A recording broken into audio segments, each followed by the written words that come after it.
Assalamualaikum warahmatullahi wabarakatuh. Laporan praktikum agroklimatologi. Klasifikasi dan neraca curah hujan. Nama: Ananda Elsa Putri, NIM 2502091. Dosen pengampu: Salmiati MPD PhD, Program Studi Agroteknologi, Institut Teknologi Perkebunan Pelalawan Indonesia. Pendahuluan, latar belakang. Curah hujan merupakan unsur iklim yang paling beragam dan berpengaruh langsung terhadap ketersediaan air serta kegiatan di bidang pertanian maupun pengelolaan sumber daya air. Variabilitas jumlah dan penyebarannya yang tidak merusak menuntut adanya pengelompokan atau klasifikasi untuk memahami karakteristik dan polanya di suatu wilayah. Menurut BMKG 2019, klasifikasi curah hujan berfungsi mengelompokkan data menjadi kategori seperti rendah, sedang, tinggi, bawah atau atas normal, yang menjadi dasar penentuan tipe iklim, pembagian musim, dan acuan perencanaan kegiatan yang bergantung pada kondisi cuaca. Wati et al. 2022 menambahkan bahwa pengelompokan ini memudahkan analisis jangka panjang dan perbandingan kondisi iklim antar wilayah.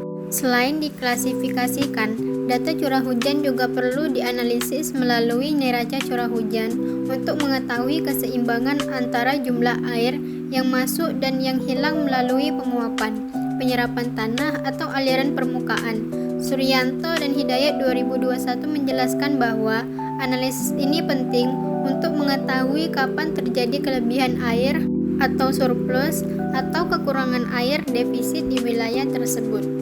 Lebih lanjut, Rahayu et al. 2023 menyatakan bahwa hasil neraca curah hujan menjadi dasar utama dalam penentuan jadwal tanam, kebutuhan irigasi, serta langkah antisipasi risiko kekeringan maupun banjir, sehingga pengelolaan sumber daya air dapat berjalan efektif dan efisien. Tujuan praktikum: 1. Mengetahui cara mengklasifikasikan curah hujan berdasarkan data iklim.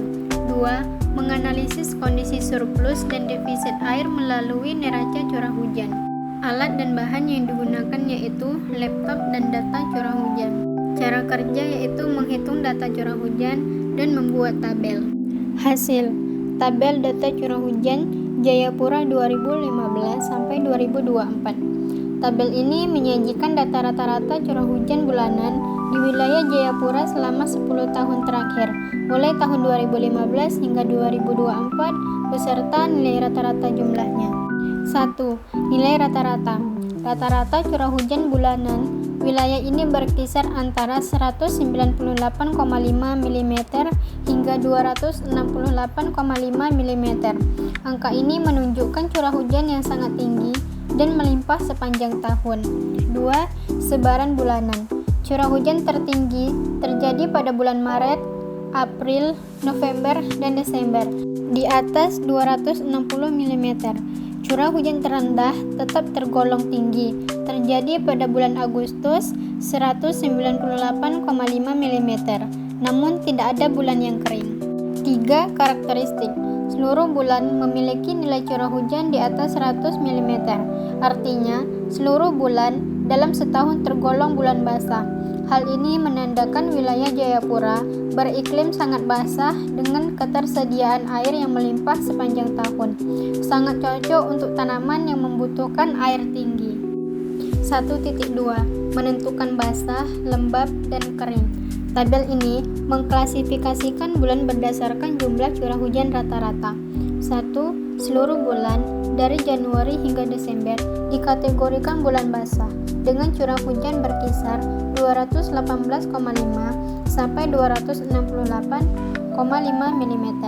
2. Khusus bulan Agustus memiliki curah hujan terendah 198,5 mm dan dikategorikan bulan lembab, namun belum tergolong kering. 3. Kesimpulannya, wilayah ini didominasi kondisi basah sepanjang tahun dengan 1 bulan lembab saja. 1.3. Menentukan tipe iklim Oldman. Tabel ini menentukan tipe iklim menurut Oldman. 1. Jumlah bulan basah 9 bulan. Dikategorikan tipe A dengan karakteristik sangat basah. 2. Kondisi ini cocok menanam padi, kangkung, pisang, nanas, jeruk, dan jenis tanaman lain yang butuh air melimpah. 1.4. Membandingkan curah hujan dan ETO. Tabel ini membandingkan curah hujan atau P dengan kebutuhan air tanaman atau evapotranspirasi atau ETO sama dengan 120 mm per bulan untuk mengetahui neraca air. 1. Surplus air terjadi 6 bulan: Januari, Maret, April, Juni, November, dan Desember. Curah hujan 120 mm air berlebih. 2. Defisit air terjadi 6 bulan: Februari, Mei, Juli, Agustus, September, Oktober. Curah hujan 120 mm air kurang sedikit. 3. Kondisi seimbang antara kelebihan dan kekurangan air, namun defisitnya kecil dan tidak ekstrim. Grafik neraca air bulanan P sampai ETO Jayapura.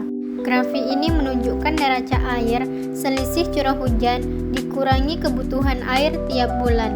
1. Nilai positif atau surplus terjadi Januari, Maret, April, November, dan Desember. Air tersedia berlebih, paling tinggi di April 158,5 mm. 2. Nilai positif kecil, Juni 98,5 mm, masih ada kelebihan air. 3. Nilai negatif atau defisit terjadi Februari, Mei, Juli, Agustus, September, Oktober. Air kurang sedikit, terendah di Agustus 78,5 mm. 4. Secara umum, kelebihan dan kekurangan air seimbang, namun kekurangannya tidak parah. 1.5. Menentukan potensi defisit air. Berdasarkan perhitungan neraca air, wilayah ini memiliki pola ketersediaan air yang seimbang. 6 bulan defisit air terjadi pada Januari, Juni, Juli, Agustus, September, dan Oktober. Artinya curah hujan sedikit lebih rendah dari kebutuhan air tanaman, namun kekurangannya tidak ekstrim. 6 bulan surplus air terjadi pada Februari, Maret, April, Mei, November, dan Desember. Curah hujan sangat melimpah dan melebihi kebutuhan air tanaman. Interpretasi menunjukkan bahwa meski ada 6 bulan kekurangan air, curah hujan tetap cukup tinggi, sehingga cadangan air tanah masih tersedia. Oleh karena itu, pengelolaan air sangat penting saat musim hujan, agar cadangan air cukup digunakan saat periode agak kering. Pola tanam 1 tanpa irigasi. Musim hujan September sampai Juli. Kondisi air melimpah, sangat cocok menanam padi, kangkung, sawi, bayam, terong, pisang, nanas, dan talas yang butuh banyak air. Akhir hujan atau defisit. Agustus, air mulai berkurang. Disarankan tanam jenis tahan kekeringan ringan seperti jagung, kedelai, kacang tanah, cabai, mentimun, dan pare. Pola tanam 2 dengan irigasi baik. Tabel ini memberikan pilihan pengelolaan tanaman sesuai ketersediaan sarana irigasi. Musim hujan September sampai Juli. Air terjamin, dapat terus menanam padi. Akhir hujan Agustus. Dengan bantuan irigasi, dapat menanam jagung, kedelai, kacang tanah, cabai, dan tomat tanpa risiko kekeringan. Pola tanam 3 alternatif. Musim hujan September sampai Juli. Fokus pada tanaman pangan dan sayuran daun seperti padi, kangkung, sawi, dan bayam. Akhir hujan Agustus. Menanam komoditas bernilai ekonomi lebih tinggi seperti jagung, cabai, tomat, terong, bawang merah, dan bawang putih yang lebih tahan pada kondisi air terbatas. Kesimpulan, tabel ini merangkum karakteristik utama wilayah. 1. Bulan surplus atau musim hujan. Sangat cocok untuk budidaya padi, sayuran daun, dan segala jenis tanaman yang membutuhkan banyak air. Pengelolaan air saat ini sangat penting untuk menampung cadangan air. 2. Bulan defisit atau kering. Disarankan menanam tanaman yang tahan kering seperti jagung, singkong, kedelai, dan kacang-kacangan. Jika ingin tetap menanam tanaman yang butuh banyak air, wajib menggunakan irigasi agar tanaman tidak mengalami kekeringan dan gagal panen. Pembahasan. Berdasarkan analisis data curah hujan selama 10 tahun terakhir, rata-rata curah hujan bulanan di Jayapura berkisar antara 158,5 mm hingga 268,5 mm. Seluruh bulan dalam setahun diklasifikasikan sebagai bulan basah, dengan jumlah bulan basah mencapai 12 bulan atau lebih dari 9 bulan. Berdasarkan klasifikasi tipe iklim Oldemman, wilayah ini termasuk tipe A atau sangat basah, Oldemman 1979. Karakteristik ini menunjukkan ketersediaan air melimpah sepanjang tahun, sangat mendukung pertumbuhan tanaman pangan dan hortikultura yang membutuhkan air tinggi seperti padi, kangkung, sawi, dan pisang. Suryanto dan Hidayat 2021. Analisis neraca air atau selisih curah hujan dan evaporasi atau ETO menunjukkan terjadinya surplus air pada bulan Januari, Juni, Juli, Agustus, November, dan Desember. Artinya curah hujan melebihi kebutuhan air tanaman sehingga air tersedia cukup bahkan berlebih. Sebaliknya, bulan Februari, Maret, April, Mei, September, dan Oktober mengalami defisit air, di mana curah hujan sedikit di bawah kebutuhan evaporasi, namun nilainya relatif kecil dan belum tergolong kering ekstrim. Pola ini sesuai pendapat Rahayu DKK 2023 bahwa wilayah tipe A tetap memiliki variasi kelebihan dan kekurangan air musiman meskipun curah hujan tahunan tetap tinggi. Potensi defisit air terjadi selama 6 bulan, sedangkan surplus juga berlangsung 6 bulan. Pada bulan surplus, kondisi sangat cocok untuk tanaman yang butuh banyak air seperti padi dan sayuran daun. Saat bulan defisit, penanaman tanaman tahan kering seperti jagung, kedelai atau kacang-kacangan lebih disarankan atau memerlukan irigasi tambahan agar tidak mengalami cekaman air. Wati DKK 2022. Berdasarkan pola tersebut, rekomendasi pola tanam tanpa irigasi adalah menanam padi dan tanaman air saat bulan basah atau surplus September sampai Juli, dan beralih ke tanaman tahan kering saat periode defisit. Jika ada irigasi, penanaman bisa berjalan sepanjang tahun dengan pengaturan jenis tanaman sesuai kebutuhan airnya. Pengelolaan air sangat penting saat surplus, agar cadangan air tersedia saat sedikit kekurangan air. Mengingat durasi masa basah dan kering yang seimbang BMKG 2019. Kesimpulan 1. Berdasarkan data 10 tahun, seluruh bulan di Jayapura tergolong basah dengan jumlah lebih dari 9 bulan, sehingga termasuk tipe iklim A atau sangat basah, menurut klasifikasi Oldemman, dengan ketersediaan air melimpah sepanjang tahun. 2. Analisa neraca air menunjukkan pola seimbang, 6 bulan surplus air Januari, Juni, Agustus, November sampai Desember, dan 6 bulan defisit air ringan Februari sampai Mei, September sampai Oktober. 3. Kondisi ini sangat cocok untuk tanaman butuh air tinggi seperti padi dan sayuran saat surplus. Sedangkan saat defisit, disarankan tanaman jenis tahan kering atau butuh irigasi tambahan. 4. Pengelolaan air sangat diperlukan saat musim basah untuk cadangan di periode agak kering, agar produksi pertanian tetap optimal sepanjang tahun. Rangkuman, curah hujan merupakan unsur iklim utama yang menentukan ketersediaan air dan kegiatan pertanian. Klasifikasi curah hujan berfungsi mengelompokkan tingkatannya untuk mengetahui tipe iklim dengan pola musim. Sedangkan analisis neraca curah hujan digunakan untuk mengetahui keseimbangan antara jumlah hujan dengan kebutuhan penguapan, sehingga diketahui kapan terjadi kelebihan atau surplus atau kekurangan defisit air. Berdasarkan data 10 tahun di Jayapura, rata-rata curah hujan bulanan berkisar 198,5 sampai 268,5 mm.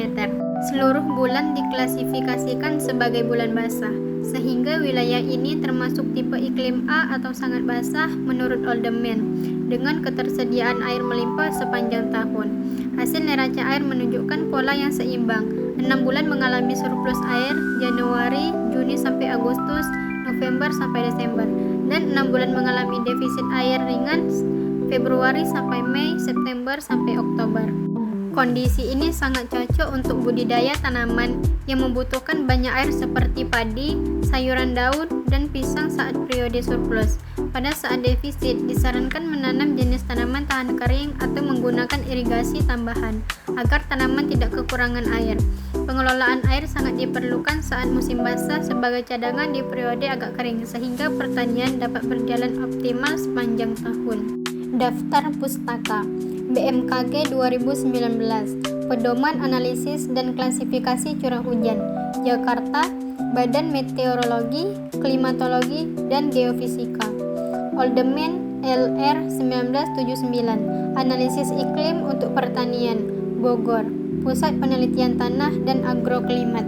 Rahayu S DKK 2023, Pemanfaatan neraca curah hujan dalam perencanaan pertanian, Jurnal Agrometeorologi, volume 10, nomor 1, halaman 29-36. Suryanto A dan Hidayat A 2021, Prinsip dan Penerapan Neraca Air Wilayah, Jurnal Teknik Sumber Daya Air, volume 7, nomor 1, halaman 12-20. Wati E DKK 2022, Analisis Klasifikasi Curah Hujan dan Pola Musim, Jurnal Iklim dan Hidrologi, volume 18, nomor 2, halaman 45-53. Sekian dan terima kasih. Wassalamualaikum warahmatullahi wabarakatuh.